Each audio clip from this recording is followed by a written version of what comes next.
नमस्कार सभी राम भक्त को। मेरा नाम राजीव कुमार है।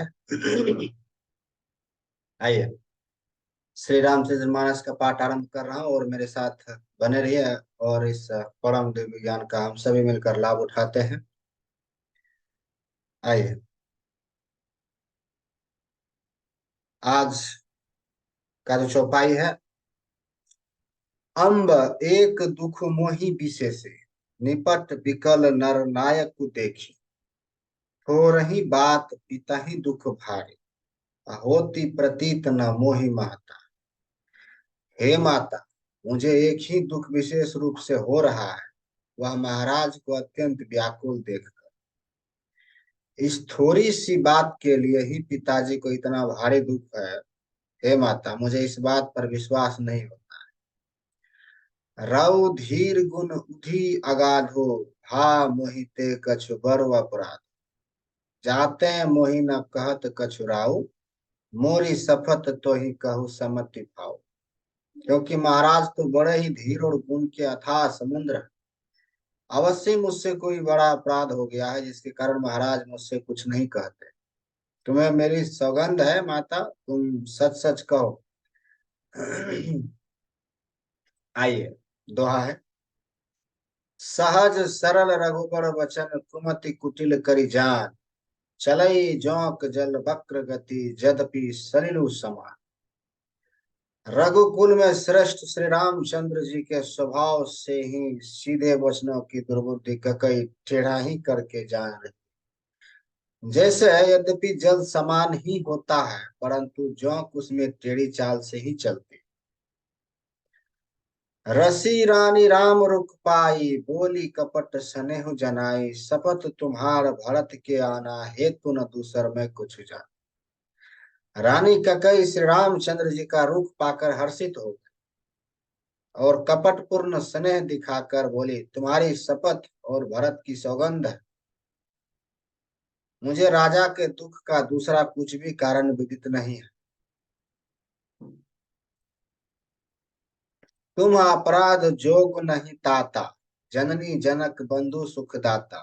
राम सत्य सब जो कुछ कहो, तुम्हु पितो मातु बचन रत। हे तात, तुम अपराध के योग्य नहीं हो। तुमसे माता पिता का अपराध बन पड़े यह संभव नहीं। तुम तो माता पिता और भाइयों को सुख देने वाले हो। हे राम, तुम जो कुछ कह रहे हो सब सत्य है।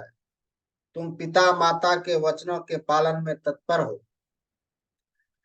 पितहि बुझाई कहू बलि सोई, चौथे पन जहि अजसु न हो। तुम सम सुवन सुकृत जहि दिन्हे, उचित न तासु निर्धारो किन्हे। मैं तुम्हारी बलिहारी जानती हूँ।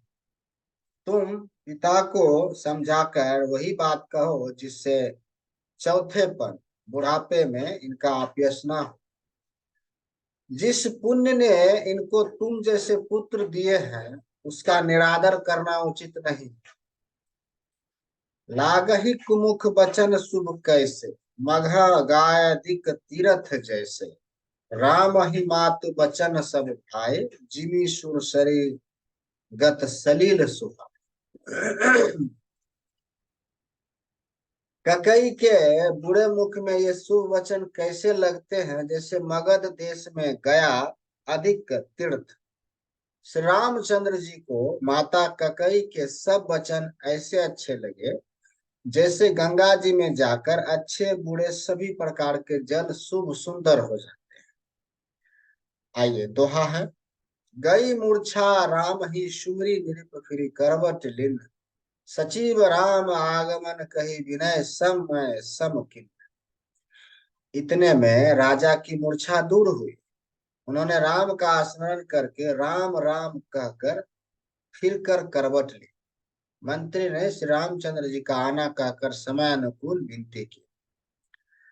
अब नीप अकीन रामू पग धार, धरि धीरजु तब नयन उघारे।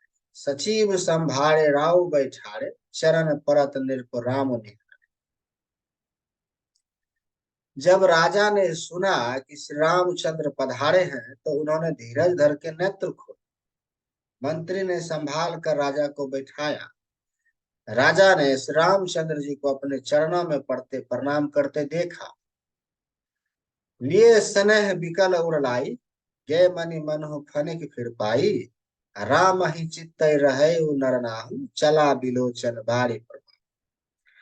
स्नेह से विकल राजा ने राम जी को हृदय से लगा, मानो सपने अपनी खोई हुई मणि फिर पा ली। राजा दशरथ जी श्री राम जी को देखते ही रह गए। उनके नेत्र से आंसुओं की धारा बह चली।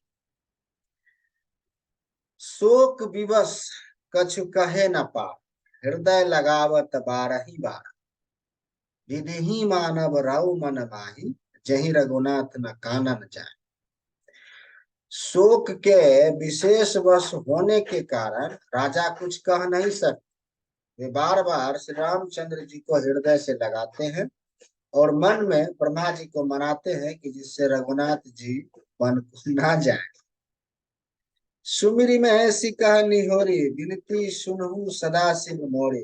आशुतोष तुम अवडर दानी, आरती हरहु दीप जनु जाए। फिर महादेव जी का स्मरण करके उनसे निहोरा करते हुए कहते हैं, हे सदाशिव, आप मेरी विनती सुनिए। आप आशुतोष शीघ्र प्रसन्न होने वाले और अवधर दानी मुंह मांगा दे डालने वाले। अतः मुझे अपना दीन सेवक जानकर मेरे दुखों को दूर कीजिए। आइए, दोहा है। तुम पर रख सबके हृदय सो, मति राम ही देहु। बचनु मोर तज रही, घर परिहरि सील समय। आप प्रेरक रूप से सबके हृदय में आप श्री रामचंद्र को ऐसी बुद्धि दीजिए जिससे वे मेरे वचन को त्याग कर और सील स्नेह को छोड़कर घर ही में रह जाए। आजसु हऊ जग सुजसु ना सब, नरक परो बर सुरपुर जाओ। सब दुख दुस सहबाहु मोहि, लोचन ओट रामु जन। जगत में चाहे अपयश हो और सुयश नष्ट हो जाए, नया पाप होने से मैं नरक में गिरूं अथवा स्वर्ग चला जाऊं। पूर्व पुण्यों के फलस्वरूप मिलने वाला स्वर्ग चाहे मुझे ना मिले, और भी सब प्रकार के दुसह दुख आप मुझसे सहन करा लें, पर श्री रामचंद्र जी मेरी आंखों की ओट ना हो। असमन गुनै रऊ नहीं बोला, पीपर पात सरिस मनु डोला। रघुपति पितहि प्रेम बस जानी, पुनि कछु कहि मातो अनुमान। राजा मन ही मन इस प्रकार विचार कर रहे हैं, बोलते नहीं। उनका मन पीपल के पत्ते की तरह डोल रहा। रघुनाथ जी, श्री रघुनाथ जी पिता को प्रेम के बस जानकर और यह अनुमान करके कि माता फिर कुछ कहेंगी तो पिताजी को दुख होगा, देश काल अवसर अनुसारी बोले वचन विनित विचारे। तात कहूं कछु करूं ढिठाई, अनुचित क्षमा जाने लड़काए। देश काल और अवसर के अनुकूल विचार कर विनित वचन कहे, हे तात, मैं कुछ कहता हूं या ढिठाई करता हूं, इस अनुचित को मेरी बाल्यावस्था समझकर क्षमा कीजिएगा। अति लघु बात लागी दुख पावा, कहूं न मोहि कही प्रथम जनावा।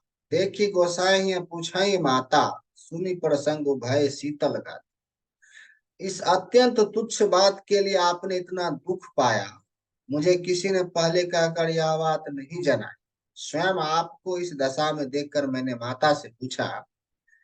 उनसे सारा प्रसंग सुनकर मेरे सब अंग शीतल हो गए, मुझे बड़ी प्रसन्नता हो। आइए, दोहा है। उससे पहले आप सभी राम भक्त से आग्रह, कृपया चैनल को सब्सक्राइब कीजिए। आइए, दोहा का पाठ करते हैं। मंगल समय स्नेह बस सोच परिहर तात, आयु देई हरिष हिय कही उनके पर होगा। हे पिताजी, इस मंगल के समय स्नेह बस होकर सोच करना छोड़ दीजिए और हृदय में प्रसन्न होकर मुझे आज्ञा दीजिए। यह कहते हुए प्रभु श्री रामचंद्र जी सर्वांग पुलकित हो गए।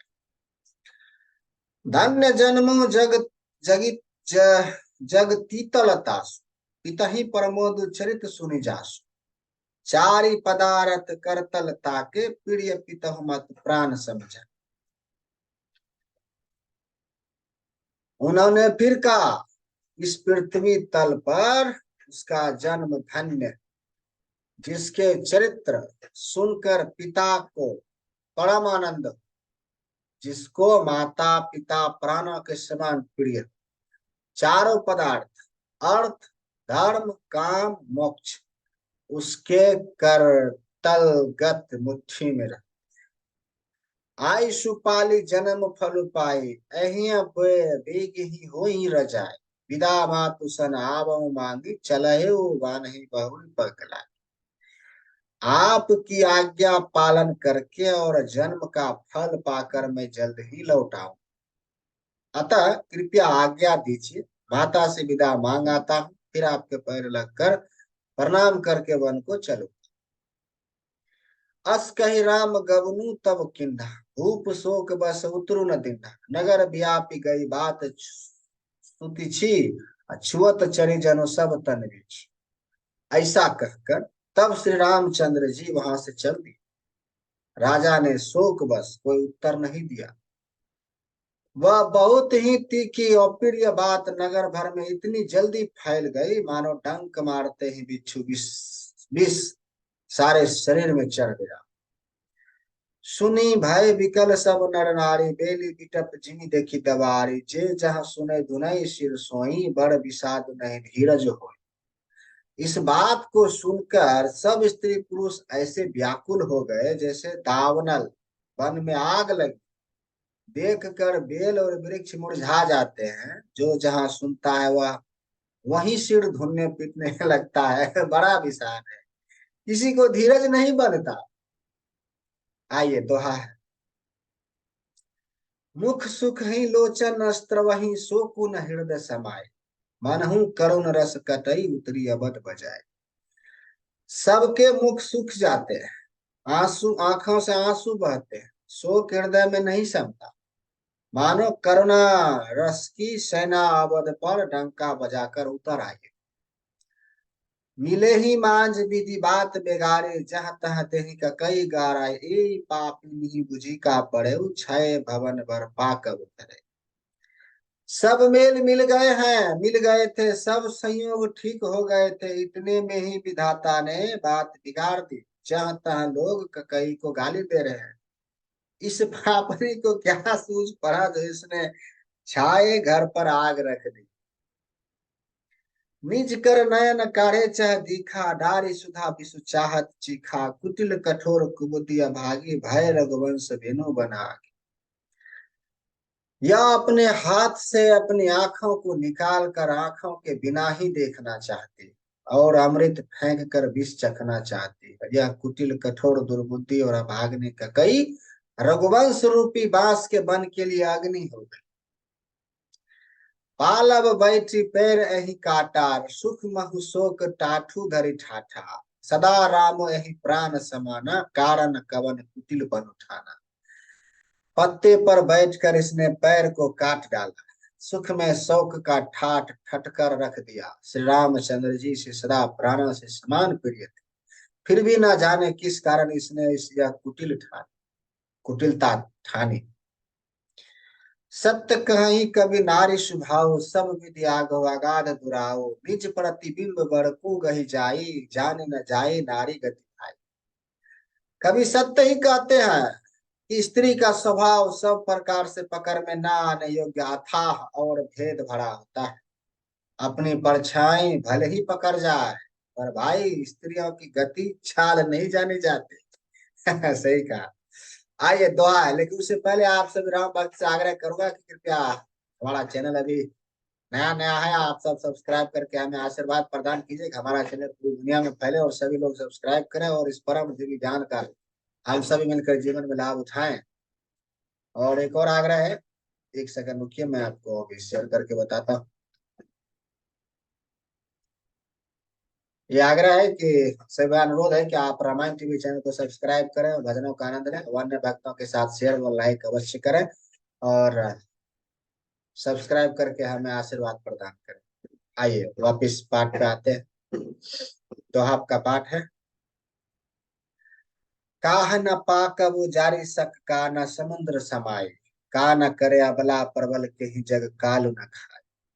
आग क्या नहीं जला सकती, समुद्र में क्या नहीं समा सकता है, अबला कहने वाली परवल स्त्री जाति क्या नहीं कर सकती, और जगत में काल किसको नहीं खाता। का सुनई विधि कहा सुनावा, का देखाई चाह कहा दिखावा, एक कहाई भल भूप न किन्हा, बार विचारे नहीं कुमत ही दिन। विधाता ने क्या सुनाकर क्या सुना दिया, और क्या दिखाकर अब क्या दिखाना चाहता है। एक कहते हैं कि राजा ने अच्छा नहीं किया, दुर्बुद्धि ककई को विचार कर वर नहीं दिया। जो हचि भव सकल दुख भाजनु, अबला विवश गा गायन गुण गा जनु। एक धर्म परिमति पहचाने, निरपहि दोष नहीं देहि से। जो हट करके ककई की बातों को पूरा करने में अड़े रहकर स्वयं सभी दुखों के पात्र हो गए। स्त्री के विशेष वश होने के कारण मानो उसका ज्ञान और गुण जाता रहा। एक दूसरे जो धर्म की मर्यादा को जानते हैं और एक सयाने हैं, वो राजा को दोष नहीं देते।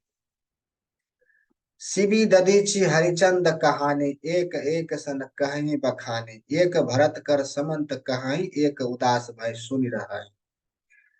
वे शिबी दधीची और हरिश्चंद्र की कथा एक दूसरे से बखान कर कहते हैं। कोई एक इसमें भरत जी की सम्मति बताते हैं, कोई एक सुनकर उदासीन भाव से रह जाते हैं, कुछ बोलते नहीं।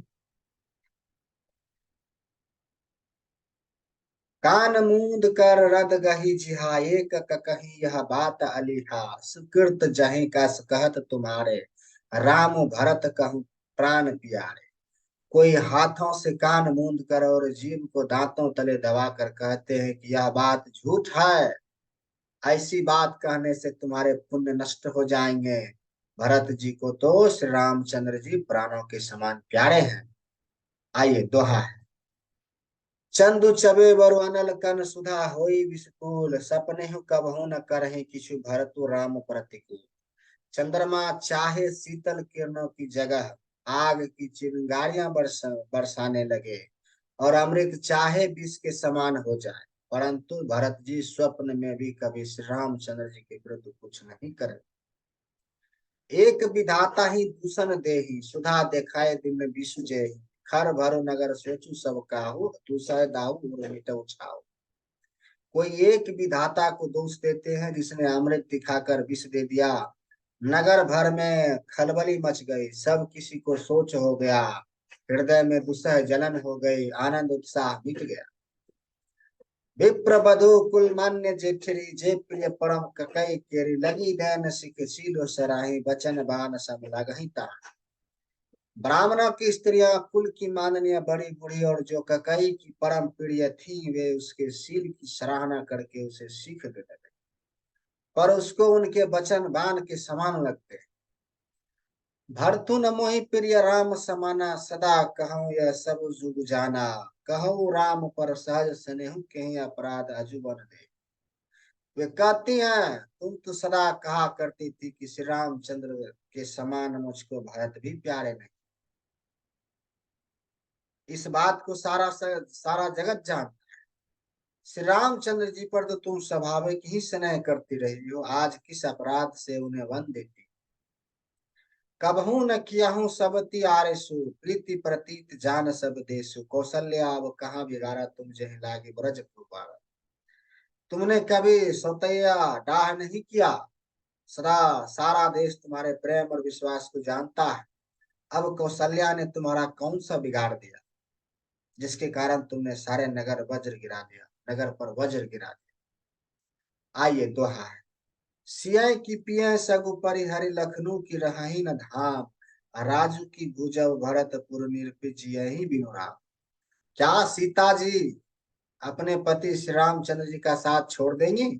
क्या लक्ष्मण जी श्री रामचंद्र जी के बिना घर रह सकेंगे? क्या भरत जी श्री रामचंद्र जी के बिना अयोध्यापुरी का राज भोग सकेंगे? और क्या राजा श्री रामचंद्र जी के बिना जीवित रह सकेंगे? अर्थात न सीता जी यहाँ रहेंगी, न लक्ष्मण जी रहेंगे, न भरत जी रहेंगे, राज्य करेंगे, और ना ही राजा ही जीवित रहेंगे, सब उजड़ जाएगा।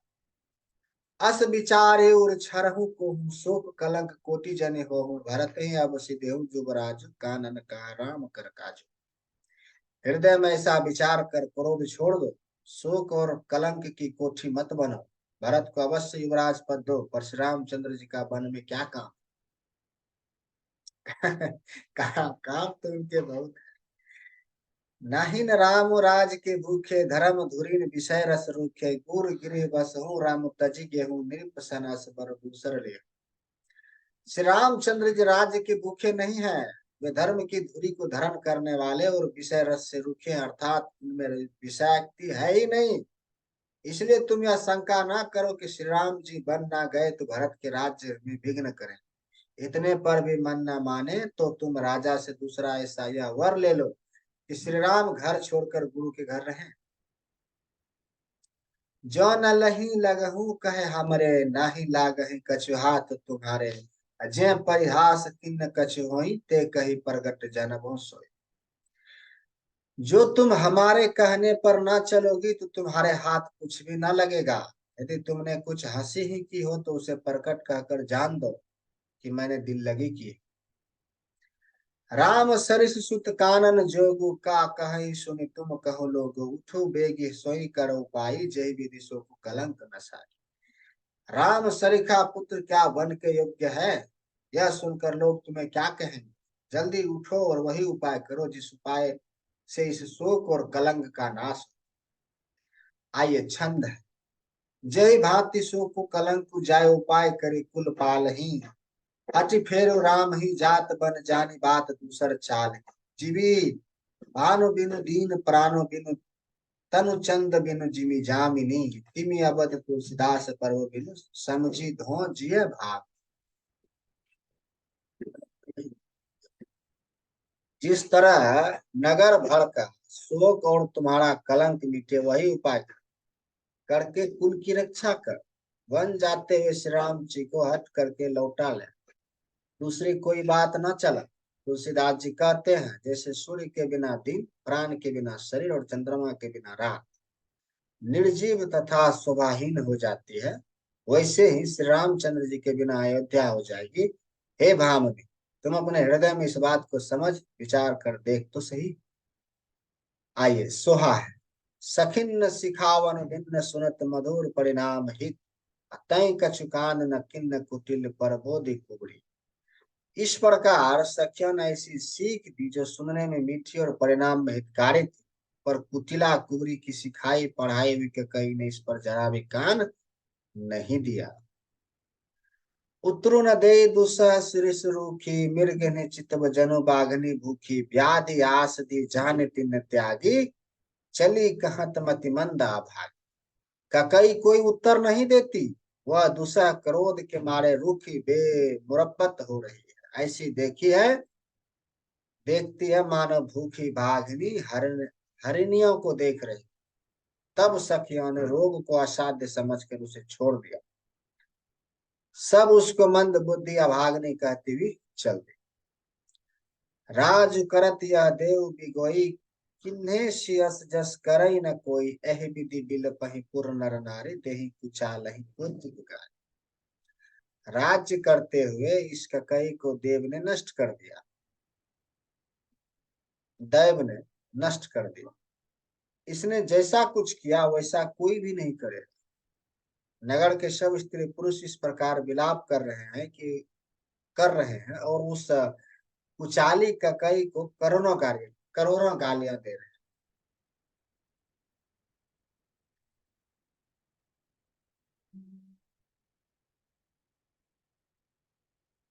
जरहि विषम जरलहि उसासा, कवनि राम बिनु जीवन आशा, विपुल वियोग प्रजा कुलानी, जानु जलचर गण सुखत पानी।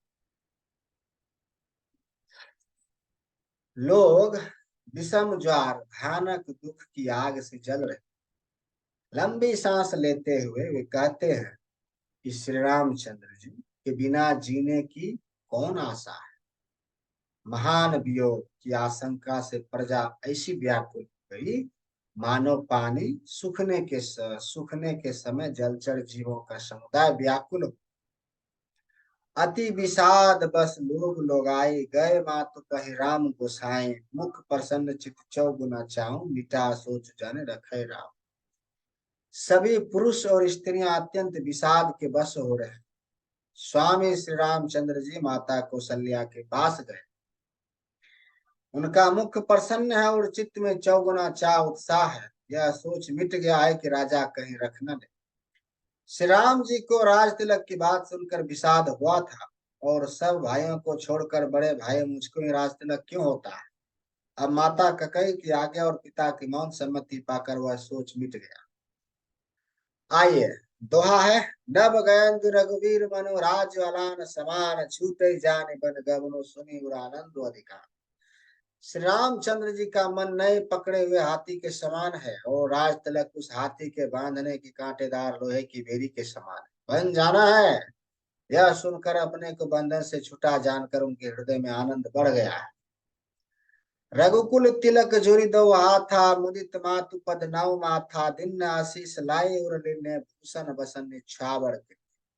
रघुकुल तिलक श्री रामचंद्र जी ने दोनों हाथ जोड़कर आनंद के साथ माता के चरणों में सिर नवाया। माता ने आशीर्वाद दिया, अपने हृदय से लगा लिया और उन पर गहने तथा कपड़े निछावर किए।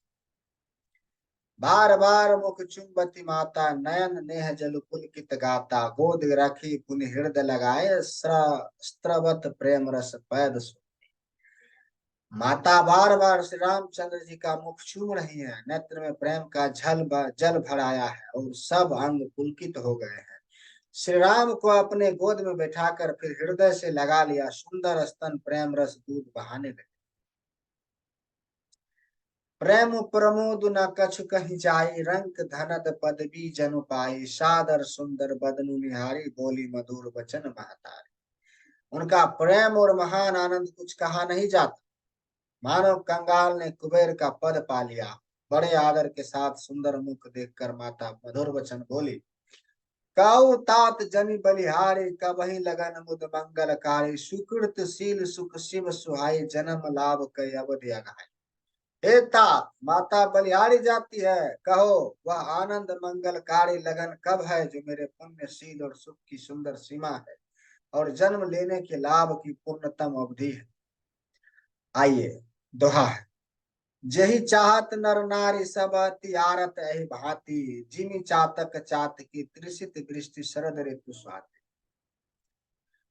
तथा जिस लगन को सभी स्त्री पुरुष अत्यंत व्याकुलता से इस प्रकार चाहते हैं, जिस प्रकार प्यास से चातक और चात की शरद ऋतु के स्वातीन नक्षत्र की वर्षा को चाह। तात जाओ बलि बेगी नहाऊं, जो मन भाव मधुर कुछ खाऊं, पितु समीप तब जगो भैया, बड़ भय बड़ी बार जई बल में। हे तात, मैं बलैया लेती हूँ, तुम जल्दी नहा लो और जो मन में भावे कुछ मिठाइयां खा लो भैया। तब पिता के पास जाना बहुत देर हो गई है। माता बलिहारी जाती। मातु बचन सुनि अति अनुकूला, जनु स्नेह सुर तरु के फूला, सुख मकरंद भरे श्रेय मूला, निरखि राम मन भवरु न। माता के अत्यंत अनुकूल वचन सुनकर, जो मानव स्नेह रूपी कल्प वृक्ष के फूल थे, जो सुख रूपी मकरंद पुष्प से भरे थे और श्री राजलक्ष्मी के मूल थे, ऐसे वचन रूपी फूलों को देखकर श्री रामचंद्र जी का मन रूपी भौरा उन पर नहीं भूला। धर्म धुरीन धर्म गति जानी, कहु मातु सनअति मृदुवानी, पिता दिन मोहि कानू कानन राजू, जहाँ सब भांति मोर बड़का। धर्म धुरीन श्री रामचंद्र जी ने धर्म की गति को जानकर माता से अत्यंत कोमल वाणी से कहा, हे माता, पिताजी ने मुझको वन राज्य दिया है, जहाँ सब प्रकार से मेरा बड़ा काम बनने वाला है। आयु देह मुदित मन माता, जहि मुद मंगल कानन जाता, जानि स्नेह बस डर पसी फोड़े, आनंद अब अनुग्रह तोड़े। हे माता, तू प्रसन्न मन से मुझे आज्ञा दे, जिससे मेरी वन यात्रा में आनंद मंगल हो। मेरे स्नेह बस भूल कर भी डरना नहीं है। हे माता, तेरी कृपा से आनंद ही होगा। आइए, दोहा है। बरस चार दिस विपिन बसी करी, पितु बचन परमान, आई पाए पुण्य देखा मनु जन करिस मलान। 14 वर्ष वन में रहकर पिताजी के वचन को प्रमाणित सत्य कर फिर लौट कर तेरे चरणों का दर्शन करूंगा। तू मन को मलन दुखी ना कर। वचन विनीत मधुर रघुबर के सर सम लगे मातुर करके सम ही सुखी सुनि शीतल वाणी जीव जवास पड़े पावस पा। रघुकुल में श्रेष्ठ श्री राम जी के ये बहुत ही नम्र और मीठे वचन माता के हृदय में बाण के समान लगे और कसकने लगे। उस शीतल वाणी को सुनकर कौशल्या वैसे ही सहम सहम कर सूख गई, जैसे बरसात का पानी पड़ने से जब सा सूख जाता है। कहाई न जाई कछु हृदय विषादो मनहु मृग सुनि केहरी नादो नयन सजल थन थर थर कांपी माँ जाहि खाए मिन जनु बाप। हृदय का विषाद कुछ कहा नहीं जाता। मानो सिंह की गर्जना सुनकर हिरने विफल हो गई। नेत्रों की जल भर आया, शरीर थर थर कांपने लगा, मानो मछली मांजा पहली वर्षा का फैन खाकर बदहवास हो गई। धरि धीरजु सुत बदन निहारे गद गद बचन कहिति महतारे तात पितहि तुम प्राण प्यारे देखी मुदित नित चरित तुम्हारा। धीरज धरकर पुत्र का मुख देखकर माता गदगद वचन से कहने लगी, हे तात, तुम तो पिता को प्राणों से समान प्रिय हो। तुम्हारे चरित्र को देखकर वे नित्य प्रसन्न होते थे। राजु देन कहु शुभ दिन साधा कहे जान बन केहि अपराधा तात सुन बहु मुहि निदानु को दिन कर कुल भाऊ कृष्णा कृष्ण। राज्य देने के लिए उन्होंने ही शुभ दिन शोधवाया था। फिर अब किस अपराध से बन जाने को कहा। हे तात, मुझसे इसका कारण सुनाओ। सूर्यवंश रूपी वन को जलाने के लिए अग्नि कौन हो गया। आइए दोहा है। निरखिराम रुख सचिव सुत कारण कहे बुझाई सुनि पर संग रही मुख जिमिदास बरनी न जाए नहीं जाए। तब श्री रामचंद्र जी का रुख देखकर एवं मंत्री के पुत्र ने सब कारण समझाकर कहा। उस प्रसंग को सुनकर वे गूंगी जैसी चुप रह गए। उनकी दशा का वर्णन नहीं किया जा सकता। राखे न सके न कही सक जाहो तुहु भांति उड़ दारुण दाहो लिखत सुधा कर गा लिखि राहो विधि गति बाम सदा सबका। ना रख ही सकती है ना यह कह सकती है कि बन चले जाओ। दोनों ही प्रकार से हृदय में बड़ा भारी संताप हो रहा है। मन में सोचती है कि देखो, विधाता की चाल सदा सबके लिए टेढ़ी होती है। लिखने लगे चंद्रमा और लिख गया राहु। धर्म सने भय मति घेरी भाई गति साप सुंदर केरी राखाऊ सुतहि कराऊं अनुरोध धर्म जाय अरु बंधु विरोध। धर्म और स्नेह दोनों ने कौशल्या जी की बुद्धि को घेर लिया। उनकी दशा सांप सुंदर की सी हो गई। वे सोचने लगे कि यदि मैं अनुरोध हट करके पुत्र को रख लेती हूँ तो धर्म जाता है और भाइयों में विरोध होता है। कहूं न जान बनतो बड़ी हानि संकट सोच विवश भय राने बहुरी समुझाई तिय धर्म से आने राम भरत दो समझाने। और यदि वन जाने को कहती हूँ तो बड़ी हानि होती है। इस प्रकार के धर्म संकट में पड़कर रानी विशेष रूप से सोच के वश में हो गई। फिर बुद्धिमती कौशल्या जी स्त्री धर्म पवित्रव्रता पतिव्रता धर्म को समझकर और राम तथा भरत दोनों पुत्र को समान जानकर सरल स्वभाव राम महतारी बोली वचन धीर धरि भारे तात जाओ बलि के की नहु निका पितु आय सब धर्म कटिका। सरल स्वभाव वाले श्री रामचंद्र जी की माता बड़ा धीरज धर के वचन बोली और हे तात, मैं बलिहारी जाती हूँ, तुमने अच्छा किया। पिताजी की आज्ञा का पालन करना ही सब धर्मों का शिरोमणि धर्म है। आइए दोहा है। उससे पहले आप सभी राम भक्त से आग्रह कृपया चैनल को सब्सक्राइब करें। राजदेन कहि दिन में बनु मोहि न सो दुख लेशु तुम बिन भरत भूत भूपति पर जहि प्रचंड कलेशु। राज देने को कहकर वन दे दिया, इसका मुझे लेश मात्र भी दुख नहीं है। दुख तो इस बात का है कि तुम्हारे बिना भरत को, महाराज को और प्रजा को भारी क्लेश हो। जो केवल पितु आयुष ताता तो जनि जाहु जानी बड़ी माता जो पितु मातु कहे बन जाना ते कानन सताबद समा। हे तात, यदि केवल पिता की आज्ञा हो तो माता को पिता से बड़ी जानकर वन को मत जाओ। किंतु यदि माता पिता दोनों ने वन जाने को कहा हो तो वन तुम्हारे लिए सैकड़ों अयोध्या के समान। पितु बन देव मातु बन देवी खग मृग चरण सरोह से भी अतहु उचित नृप बन बासु भय बिलो की है होई हासु। वन के देवता तुम्हारे पिता होंगे, वन देवियां माता होंगी, वहां के पशु पक्षी तुम्हारे चरण कमल के सेवक होंगे। राजा के लिए अंत में तो वनवास करना उचित ही है, केवल तुम्हारी सुकुमार अवस्था देखकर हृदय में दुख होता है। बर भागी बनु अवध अभागी, जो रघुवंश तिलक तुम त्यागी, जो सुत कहो संग मोहि लेहु तुमरे हृदय हुई संदेह। हे रघुवंश के तिलक, वन बड़ा भाग्यवान है और यह अवध अभागी है जिसने तुम्हें त्याग दिया। हे पुत्र, यदि मैं कहूं कि मुझे भी साथ ले चलो तो तुम्हारे हृदय में संदेह होगा कि माता इसी बहाने मुझे रोकना चाहती। पूत परम प्रिय तुम ही सबके, प्राण प्राण के जीवन जी के, ते तुम कहो मातु बन जाऊं, मैं सुनी बचन बैठी पछताऊं।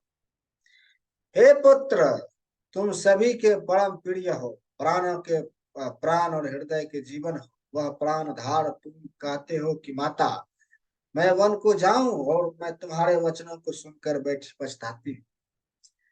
आइए दोहा है।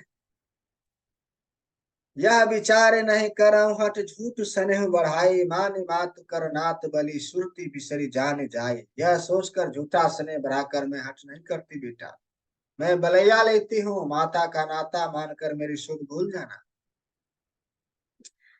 देव पितर सब तुम ही गोसाई, राकहूं पलक नयन किनारे, अवधि अवध बिनु अवध प्रिय परिजन में ना, तुम करुणा कर धर्म धुरिना। हे गोसाई, सब देव और पितर तुम्हारे वैसे ही रक्षा करें जैसे पलक के आंखों की रक्षा करती है। तुम्हारे वनवास की अवधि 14 वर्ष जल है, प्रियजन और कुटुंबी मछली है। तुम दया की खान और धर्म की धुरी को धारण करने वाले। अस विचार सोई कर उपाय, सब ही जियत जही भेटू आई, जाखु सुखेन बन ही बलि जाऊं, करी अनाथ जन परिजन गाऊं। ऐसा विचार कर वही उपाय करना जिसमें सबके जीते जी तुम आ मिलो। मैं बलिहारी जाती हूँ, तुम सेवक हो, परिवार वाला और नगर भर को अनाथ करके सुख पूर्वक वन को जाओ।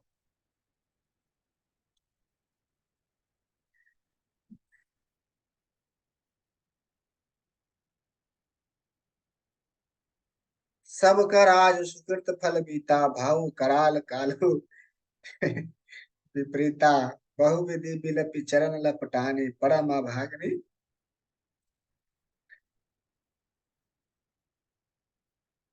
आप जान।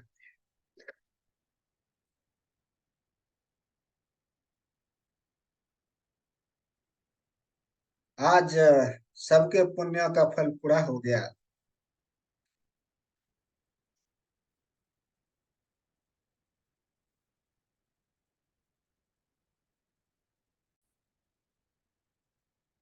आज सबके पुण्य का फल पूरा हो गया, कठिन काल हमारे विपरीत हो गया। इस प्रकार बहुत विलाप करके और अपने को परम अभाग्नि जानकर माता श्री रामचंद्र जी के चरणों में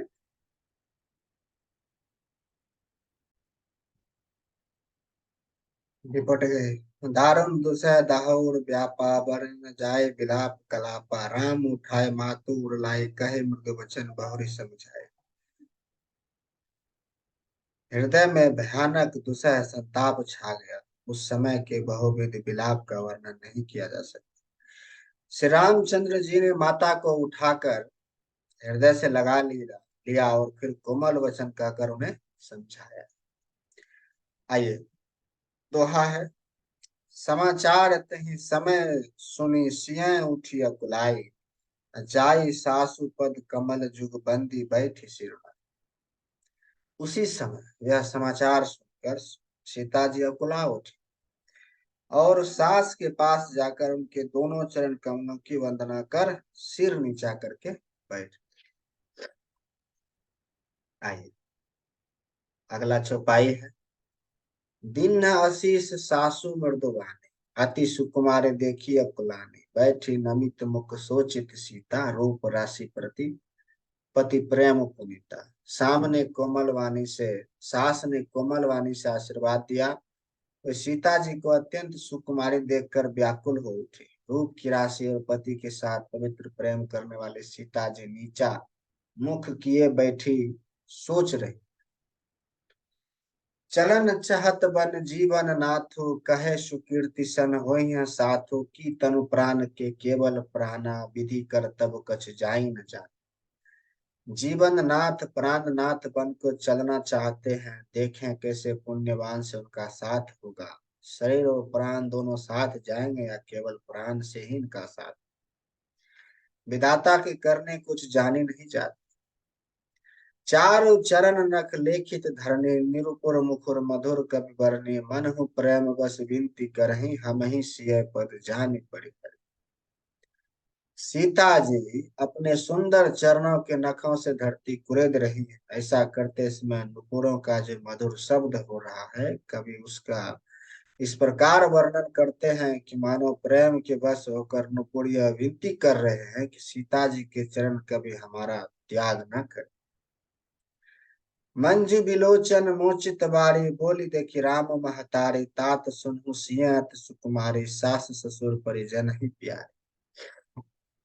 सीता जी सुंदर नेत्रों से जल बहा रही हैं। उनकी यह दशा देखकर श्री राम जी की माता कौशल्या बोली, हे तात सुनो, सीता अत्यंत ही सुकुमारी है तथा सास ससुर और कुटुंबी सभी को प्यारी। आइए दोहा है। पिता जनक भूपाल मणि, ससुर भानु कुल भानु, पति रवि कुल कैरव विपिन, विदु गुण रूप निधान। इनके पिता जनक जी राजाओं के शिरोमणि, ससुर के सूर्य कुल के सूर्य, और पति सूर्य कुल रूपी कुमुद वन को खिलाने वाले चंद्रमा तथा गुण और रूप के भंडार है। मैं पुनि पुत्र वधु प्रिय पाई, रूप राशि गुणशील सुहाई, नयन पुत्री करी प्रीति बढ़ाई, रखे प्राण जानकी हिलाई। फिर मैंने रूप की राशि, सुंदर गुण और शील वाले प्यारे पुत्र वधु पाई है। मैंने इन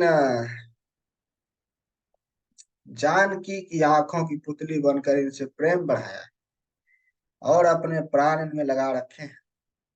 कल्प बेली जिमि बहु विधि लाली, सींचि सनेहि सलील प्रतिपाले, फूलत फलत भव विधि बामा, जान न जाए कहा पड़े। इन्हें कल्पलता के समान मैंने बहुत तरह से बड़े लाड़ चाव के साथ स्नेह रूपी जल से सींच कर पाला है। अब इस लता के फूलने फलने का समय विधाता वाम। कुछ जाना जाना नहीं जाता किसका क्या परिणाम।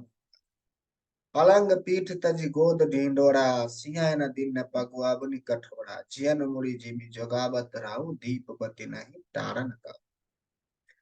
सीता ने पैंग पुष्ट पलंग के ऊपर गोद और हिंडोले को छोड़कर कठोर पृथ्वी पर कभी पैर नहीं रखा। मैं सदा संजीवनी जरी के समान सावधानी से इनकी रखवाली करती रही, कभी दीपक की बत्ती हटाने को भी नहीं कहती। सोई सिय चलन चहित बन साथा, आयुष कहा होई रघुनाथा, चंदन किरण रस रसिक चकोरी, रवि रुख नयन सई किमि जोरी। वही सीता अब तुम्हारे साथ बन चलना चाहती है, हे रघुनाथ, उसे क्या आज्ञा होती है। चंद्रमा की किरणों का रस अमृत चाहने वाले चकोरी सूर्य की ओर आंख किस तरह मिला सकते। आइए दोहा है। करी केहरी निशिचर चरहि, दुष्ट जंतु बन भूरी, विष वाटिका के सोह सुत सुभग संजीवनी। हाथी सिंह राक्षस आदि अनेक दुष्ट जीव जंतु वन में विचरते रहते हैं। हे पुत्र, क्या विष की वाटिका में सुंदर संजीवनी बूटी शोभा पा सकती है। बन हित कोल किरत किशोरी, रचि बिरंची विषय सुख भोरी, पाहन किरमी झिमी कठिन स्वभाव, तिन्न कलेसो न कानन काऊ। वन के लिए तो ब्रह्मा जी ने विषय सुख को ना जाने वाली कोल और भीलों की लड़कियों को रचा है, जिनका पत्थर के कीड़ों जैसा कठोर स्वभाव। उन्हें वन में कभी क्लेश नहीं होता। ते तपस्तीय कानन जोगो, जिन्न तप हेतु तजा सब भोगो, सिय बन बसे तात के भांति, चित्र लिखित कपि देखे डराती। अथवा तपस्वियों की स्त्रियां वन में रहने योग्य है, जिन्होंने तपस्या के लिए सब भोग तज दिए हैं। हे पुत्र, जो तस्वीर के बंदर को देखकर डर जाती है, वह सीता वन में किस तरह रह सके। सुरसर सुभग बनज बनचारी, डाबर जोग की हंस कुमारी, अस विचारे जस आय सो वही, मैं सिख देऊं जान कहीं सोई। देव सरोवर के कमल में विचरण करने वाले हंस ने क्या गरैये तलैये में रहने वाले योग्य है। ऐसा विचार कर जैसी तुम्हारी आज्ञा हो, मैं जानकी को वैसी ही शिक्षा दूं। जो सिय भवन रहे कह अम्बा, मोहि कह हुई बहुत अवलंबा, सुन रघुवीर मातु प्रिय बानी, शील स्नेह सुधा जनुषा। माता कहती है कि यदि सीता घर में रहे तो मुझे को बहुत सहारा हो जाए। श्री रामचंद्र जी ने माता की प्रिय वाणी सुनकर जो मानो शील और स्नेह रूपी अमृत से सनी हुई। आइए दोहा है। कही प्रिय वचन विवेक में किन्न मात परितोष, लगे प्रबोधन जान की प्रगति विपिन गुण दोष। विवेक में प्रिय वचन कहकर माता को संतुष्ट किया, फिर बन के गुण दोष प्रकट करके वे जानकी जी को समझाने लगे। मास परायण 14वां विश्राम। मातु समीप कहत सकुचाई, बोले समौ समझी मन माही, राजकुमारे सिखावन सुनु, आन भांति जिय जानु कछु। माता के सामने सीता जी से कुछ कहने में सकुचाते हैं, पर मन में यह समझ कर यह समय ऐसा ही है, वो बोले हे राजकुमारी, मेरी सिखावन सुनो, मन में कुछ दूसरी तरह न समझ लेना। आपन मोर निक जो चाहूं, बचन हमार मन गिर राहु, आयुष मोर सासु से बुकाई, सब विधि भाविनी भवन भलाई। जो अपना और मेरा भला चाहती हो तो मेरा वचन मानकर घर रहो। हे भाभी, मेरी आज्ञा का पालन करो, मेरी आज्ञा का पालन होगा, सास की सेवा बन पड़ेगी, घर में रहने में सभी प्रकार से भलाई। यही तही अधिक धर्म नहीं दूजा, सादर ससुर सासु ससुर पद पूजा, जब जब मात करही सुध मोरी, होय प्रेम विकल मति मोर। आदर पूर्वक सास ससुर के चरणों की पूजा सेवा करने से बढ़कर दूसरा कोई धर्म नहीं है। जब जब माता मुझे याद करेगी और प्रेम से व्याकुल होने के कारण उनकी बुद्धि भोली हो जाएगी, वे अपने आप को भूल जाएंगे। आइए आज का पाठ यहीं पर विराम करते हैं और आगे का पाठ अगले एपिसोड में करेंगे। जय श्री राम।